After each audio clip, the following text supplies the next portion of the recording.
ముద్రబోయిన వెంకటేశ్వర గారికి 2014 తెలుగుదేశం పార్టీ పిలిచి నూజివీడు నియోజకవర్గానికి తెలుగుదేశం పార్టీ అభ్యర్థిగా ఆ రోజు అవకాశం కల్పించడం జరిగింది. మరి 2014 ఆ ఎన్నికల్లో ఆయన ఓడిపోవటం, మళ్ళీ కూడా అధిష్టానం రెండోసారి కూడా అవకాశం కల్పించి 2019లో కూడా ఆయన సీట్ ఇవ్వడం జరిగింది. అట్లాగే ఆ రోజు కూడా 2019లో ఆయన ఎమ్మెల్యేగా ఓడిపోవటం, మరి మొన్న జరిగినటువంటి ఎన్నికల్లో 2024 ఎన్నికల్లో నూజివీడు నియోజకవర్గం తెలుగుదేశం పార్టీకి పట్టున్న నియోజకవర్గం 2009 రాంకోటి గారు గెలిచిన తర్వాత మరి కంటిన్యూగా 2 సార్లు ముద్రబోయిన వెంకటేశ్వర గారు ఓడిపోవటం వల్ల పార్టీ కూడా ఆలోచన చేసి ఎట్టి పరిస్థితుల్లో 2024లో నూజివీడు నియోజకవర్గం తెలుగుదేశం పార్టీ అభ్యర్థి గెలవాలనే ఉద్దేశంతో గత 2 ఎన్నికల్లో కూడా మరి నూజివీడు నియోజకవర్గం నుంచి బీసీ సామాజిక వర్గానికి సీట్ ఇవ్వడం జరిగింది. అట్లాగే మళ్ళీ వాళ్ళకి ఇంకొక అవకాశం ఇవ్వాలని మరి వైసీపీలో ఉన్నటువంటి కొలుసు పార్థసారథి గారికి ఆయన తెలుగుదేశం పార్టీలోకి రావటానికి మొగ్గు చూపిన టైంలో నూజివీడు నియోజకవర్గం అభ్యర్థిగా మరి కొలుసు పార్థసారథి గారికి సీట్ ఇవ్వడం జరిగింది. మరి కొలుసు పార్థసారథి గారికి సీట్ ఇచ్చిన దగ్గర నుంచి ముద్రబోయిన వెంకటేశ్వర గారు 2 టర్ములు పార్టీ సీట్ ఇచ్చి గౌరవ ఇచ్చింది. కానీ కొన్ని పరిస్థితుల్లో తప్పనిసరి పరిస్థితుల్లో మరి పార్టీ 2024 ప్రతి నియోజకవర్గం కూడా గెలవాలనే ఉద్దేశంతో కొన్ని మార్పులు చేర్పులతో మరి పార్టీలో మాలాంటి వ్యక్తులు కష్టపడుతున్నా కానీ మళ్ళీ బీసీలకి ఇవ్వాలనే ఉద్దేశంతో సారథి గారికి సీట్ ఇవ్వటం, మరి ఆ రోజు ఏదైతే ఈయనకి నచ్చక ఈయన ఇండిపెండెంట్గా పోటీ చేయడం జరిగింది. మరి ఇండిపెండెంట్గా ఆ రోజు నామినేషన్ వేసి తర్వాత మరి వైసీపీ నాయకుడు వైవి సుబ్బారావు దగ్గరికి వెళ్ళి కూడా కండ వేయించుకొని వచ్చారు. మరి ఆ తర్వాత ఏం జరిగిందో ఏంటో తెలియదు కానీ ఈయన ఇండిపెండెంట్గా పోటీ చేయడం జరిగింది. మరి ఏదేమైనప్పుడు కూడా పార్టీ ఈయనకి 2 సార్లు సీట్ ఇచ్చాము నూజివీడులో, ఈయన ఓడిపోయాడు. అయినప్పుడు కూడా మరి ఆయనకి ఏదో న్యాయం చేయాలని హైకమాండ్ కూడా పిలిచి నచ్చజెప్పి ఆయన విత్డ్రా చేసుకునే విధంగా పార్టీ పెద్దలు ఆ రోజు నిర్ణయం తీసుకున్నారు. కానీ ఏదైతే ఈయన మీద పార్టీ ఈ విధమైనటువంటి అవకాశాలు కల్పించి ఈయనకి కూడా పార్టీ అధికారంలోకి వచ్చినాక ఒక మంచి పదవి ఇవ్వాలని పార్టీ కొన్ని ఆలోచనలో ఉంది. అట్లాగే ఈయన ఏది కూడా కొలుసు పార్థసారథి గారికి సీట్ ఇచ్చిన దగ్గర ఆనాటి నుంచి ఈనాటి వరకు కూడా నూజివీడు నియోజకవర్గంలో మరి కనీసం ఏ ఒక్క గ్రామం వెళ్ళి సారథి గారికి ఓటేయమని అడిగిన పరిస్థితి లేదు. మరి ఆయన ఏ విధమైన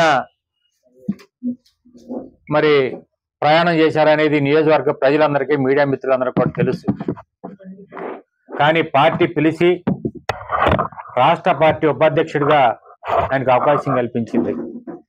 అధికారం వచ్చిన తర్వాత మళ్ళీ మంచి పదవి ఇవ్వాలని పార్టీ నిర్ణయం తీసుకుంది. కానీ ఈయన ప్రవర్తన, ఈయన ఏదైతే ఎక్కడో కూడా సారథి గారికి సపోర్ట్ చేయకపోగా మరి పార్టీ అధిష్టానం గత జరిగిన అన్ని విషయాల మీద కూడా పరిశీలన చేయటం జరిగింది. ఈరోజు నూజివీడు నియోజకవర్గంలో పార్టీ ఆఫీసు పెట్టుకుని గత కొన్ని రోజుల నుంచి తెలుగుదేశం పార్టీ రాష్ట్ర ఉపాధ్యక్షుడిగా ఉంటూ ఇక్కడ ప్రతిపక్ష పాత్ర పోషిస్తూ ఉన్నాడు. నిన్న కూడా కలెక్టర్ గారికి ఒక రిప్రజెంటేషన్ ఇచ్చారు. ఈ నూజివీడు నియోజకవర్గంలో రావిచర్లలో అట్లాగే ఆఖరిపల్లి మండలం తాడేపల్లిలో అక్రమ మైనింగ్ చేస్తూ ఉన్నారు. ఈరోజు ఈ గ్రామాల్లో మరి గ్రామాల నుంచి అక్రమ మైనింగ్ గ్రావెల్ తరలిస్తూ ఉన్నారు. ట్రాక్టర్లు పెట్టి, లారీలు పెట్టి, టిప్పర్లు పెట్టి గత కొంతకాలంగా అక్రమ మైనింగ్ చేస్తా ఉన్నారని ఇది కలెక్టర్ గారికి ఫిర్యాదు చేయడం జరిగింది.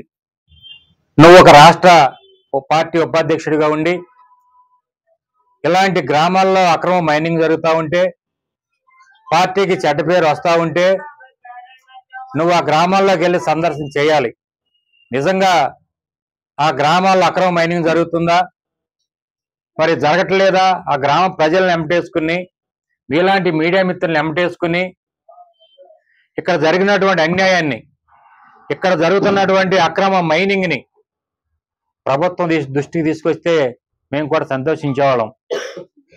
ఏదైతే ఈరోజు ఈ రాష్ట్ర అభివృద్ధి కోసం కూటమి ప్రభుత్వం, నారా చంద్రబాబు నాయుడు గారు, పవన్ కళ్యాణ్ గారు, నారా లోకేష్ గారు, నూజివేడు మన మంత్రి గారు పార్థసారథి గారు ఈ ఆంధ్రప్రదేశ్ని, ఈ నూజివేడు నియోజకవర్గాన్ని అభివృద్ధి చేయాలని రాత్రిపగలు కష్టపడతా ఉంటే, మేము కూడా గ్రామం తరపున వాళ్ళతో పాటు కొంతన్నా పోటీ పడాలని, మా గ్రామాలను కూడా రైతులందరూ సందాలు వేసుకుని, గ్రామస్తులు సందాలు వేసుకుని గ్రామాలని సుమారు 3-4 రోజుల నుంచి రాష్ట్రంలో ఏ గ్రామంలో జరగని విధంగా అభివృద్ధి కార్యక్రమాలు రావుచర్ల గ్రామాల్లో జరుగుతున్నాయి. రావుచర్ల, పాత రావుచర్ల, 2 రావుచర్ల కూడా రైతులు మోటివేట్ చేశాం, ప్రజలు మోటివేట్ చేశాం. ఈ గ్రామాన్ని మన కాళ్ళ మీద, మన శక్తితో, స్వయశక్తితో మన గ్రామాలను అభివృద్ధి చేసుకోవాలని 40-50 సంవత్సరాలు ఉన్నటువంటి నివాస యోగ్యానికి పరికరానటువంటి భూముల్ని, బీడు భూముల్ని, రైతులకి బళ్ళు కూడా వెళ్ళలేనటువంటి దారుల్ని అభివృద్ధి చేసుకుంటూ, రైతులకు ఉపయోగపడుతూ, రైతు కూలీలకి అట్లాగే సామాన్య ప్రజలకి అందరూ కూడా ఉపయోగపడుతూ గత సుమారు 3-4 నెలల నుంచి గ్రామాలని మేము కూడా చంద్రబాబు గారు, పవన్ కళ్యాణ్ గారు, లోకేష్ గారు, అట్లాగే శారద గారితో పాటు కొంత మేము కూడా ప్రయాణం చేస్తా ఉన్నాం గ్రామాల అభివృద్ధి కోసం. కానీ ఏమి పట్టకుండా ఒక సొంత పార్టీలో ఉండి సొంత పార్టీ మీద బురద జల్లటం అనేది చాలా బాధాకరమైన విషయం. మీరు గ్రామాలు రండి, ఎస్ గ్రామంలో పబ్లిక్ని తీసుకోండి, మీడియా మిత్రులను తీసుకురండి. ఎక్కడైనా ఎలాంటి అవినీతి జరిగితే నువ్వు పార్టీ అధిష్టానానికి తెలియజేయాలి, రాష్ట్ర పార్టీ తెలియజేయాలి. కానీ మేము కూడా మీతో పాటు ఉంటాం. ఈరోజు 6 సార్లు పోటీ చేసినటువంటి నువ్వు ఒకే ఒకసారి భగవంతుడు కూడా అన్యాయం చేయకూడదు కాబట్టి ఆయన నిన్ను 1000 ఓట్లతో ఒకసారి గెలిపించాడు 2004లో గన్నవరం నియోజకవర్గంలో. ఏదైతే నువ్వు 2004 గన్నవరం నియోజకవర్గంలో ఇండిపెండెంట్ గెలిచి అక్రమ మైనింగ్ అలవాటు పడ్డావు. నువ్వు గన్నవరం నియోజకవర్గంలో 2004 నుంచి 2014 వరకు కూడా పార్టీని, కాంగ్రెస్ పార్టీని అడ్డం పెట్టుకుని అక్రమ మైనింగ్ అలవాటు పడిన నువ్వు ఈ నియోజకవర్గం తెలుగుదేశం పార్టీ తరఫున సీట్ ఇస్తే, ఇలాంటి వ్యక్తి పార్టీ సీట్ ఇచ్చిందని మా ముఖాన్ని జనం చాలా ఘోరంగా మాట్లాడారు. కానీ అన్నిటినీ నేను దిగమింగుకుని పార్టీ కోసం, అతని కోసం మా కార్యకర్తలు రాత్రి పగలు కష్టపడ్డారు. కానీ ఇంకా మారతాడేమో అనుకున్నా 2019కి. 2019 నుంచి కూడా ఇతను ఓడిపోయిన దగ్గర నుంచి ఏదైతే ఆగిరిపల్లి మండలం తోటపల్లి గ్రామంలో క్వారీ ఉంది, ఈ క్వారీ మీద తప్ప ఎటువంటి రెండో పని చేయలేదు. ఈ క్వారీలో అవినీతి జరుగుతుందని ఒక ప్రచారం, గ్లోబల్ ప్రచారం. కానీ ఈ ఆంధ్రప్రదేశ్లో ఎన్ని జిల్లాల్లో క్వారీయింగ్ జరిగినా ఈరోజు తెలుగుదేశం పార్టీ విజిలెన్స్ చేస్తే ఎక్కడ ఒక్క యూనిట్ మట్టి కూడా అక్రమ మైనింగ్ జరగని కోరి ఏదన్నా ఉందంటే అది తోటపల్లి కోరి. కానీ ఇలాంటి నిజాలని నువ్వు తొక్కిపట్టి, ఇలాంటి నీకు ఎక్కడైతే లంచాలు ఇవ్వట్లేదో, నీకు ఎక్కడైతే డబ్బులు ఇవ్వట్లేదో వాళ్ళ మీద కక్ష కట్టి ఈ విధమైన వాటి గ్రామాలను అభివృద్ధి చేస్తున్నటువంటి పార్టీ నాయకుల మీద, కార్యకర్తల మీద ఈ విధమైన ఆరోపణలు చేయటం అనేది చాలా దారుణమైన విషయం. ఈరోజు అధిష్టానం దీన్ని మరి ఈరోజు విచారణ చేయించాలి. రావుచర్ల అక్రమ మైనింగ్ జరిగిందా, అవినీతి జరిగిందా, లేకపోతే ఈ విధమైన పార్టీ నాయకుల మీద ఆరోపణలు చేస్తున్నటువంటి ముద్రబోయిన వెంకటేశ్వర పార్టీని సస్పెండ్ చేయాలి. లేకపోతే నేనేదన్నా మా గ్రామం నుంచి తప్పు జరిగితే మమ్మల్ని మీద పార్టీ యాక్షన్ తీసుకుని పార్టీని సస్పెండ్ చేయాలని నేను కోరుతా ఉన్నా. ఏదేమైనప్పుడు కూడా ఈ రోజుకి నువ్వు ఎక్కడి నుంచో విజయవాడ నుంచి వచ్చి ఈ గ్రామాల్లో ఈ విధమైన అభివృద్ధి జరుగుతుంటే నువ్వు సహాయ సహకారం అందించాల్సింది పోయి ఈ విధమైన పార్టీ నమ్మిన గ్రామాలని ఈ విధమైనటువంటి ఆరోపణలు చేస్తున్నావంటే నువ్వు ఎవరితో చేతులు కలిపి ఆరోపణలు చేస్తున్నావు అనేది అధిష్టానం ఆలోచన చేయాలని కూడా నేను కోరుతా ఉన్నాను. ఏదైతే నీకు వైసీపీ పార్టీ నుంచి ముడుపులు ముట్టినయో ఈ రోజు ఇక్కడ శారద గారు ఏదైతే నూజివీడు నియోజకవర్గం 40 సంవత్సరాల నుంచి జరగనటువంటి అభివృద్ధి కార్యక్రమాలని ఈ రోజు శారద గారు రాత్రి పగలు కష్టపడుతూ ఈ యొక్క గ్రామాలను అభివృద్ధి చేస్తా ఉన్నాడు.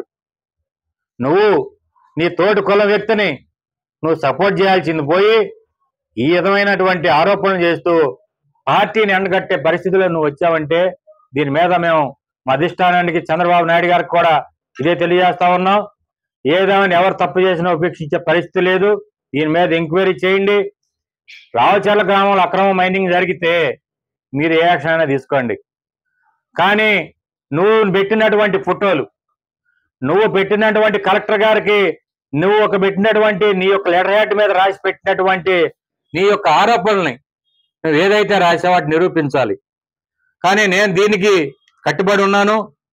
మరి దీని మీద కూడా అధిష్టానానికి కూడా నేను తెలియజేస్తాను. ఎందుకంటే ఈ పార్టీలో ఎవరు కూడా గత ఇన్నేళ్ల నుంచి ఉన్నాం పార్టీలో కూడా ఈయన చేసినటువంటి ఆరోపణల్ని మరి అట్లాగే మీరు చూడండి.